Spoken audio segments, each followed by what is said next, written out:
সত্যি কথা বলতে কি, আমি তো মানে এই মিনি নিউজটা আমাকে বলা হয়েছে, মানে আমি বলেছিলাম যে আমার কিছু আর্থিক সাহায্যের জন্য আর কি। তো স্যার মাননীয় মন্ত্রী এবং আমাদের এলাকার বিধায়ক সিরাতুল্লাহ নাথ মহাশয় আমাকে বাড়িতে এসে আজকে আমাকে 50,000 টাকা আর্থিক পুরস্কার এবং অনেকটি মানে আমার সুগুণ হিসাবে অনেক কথা বলে গিয়েছেন। এবং স্যার আগে পূর্বে আমাকে মোবাইলও দিয়েছিল এবং এখন স্যার বলে গিয়েছে যে আগামী দিনে আমার বাধার ব্যাপারে এবং আমাদের আরও কিছু সাহায্যের ব্যাপারে তিনি আরও পদক্ষেপ নেবেন এবং আরও মানে অন্যদিকে এবং সার্টিফিকেটের ব্যবস্থাটাও তিনি করে দেবেন।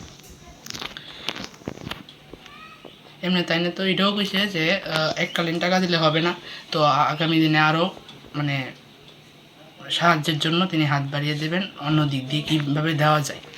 তো আমি তাদের কাছে মানে অসংখ্যবার আমি ধন্যবাদ জানাই। আমাকে এত মানে আমি তাদের প্রতি আমি চিরকৃতজ্ঞ থাকিব, কারণ আমি তাই আমাকে বারবারই সংবর্ধনা দিয়েছেন এবং বারবারই আমি তাদের প্রতি চিরকৃতজ্ঞ, মানে বিধায়ক শ্রী রতনলাল নাথ মহোদয়।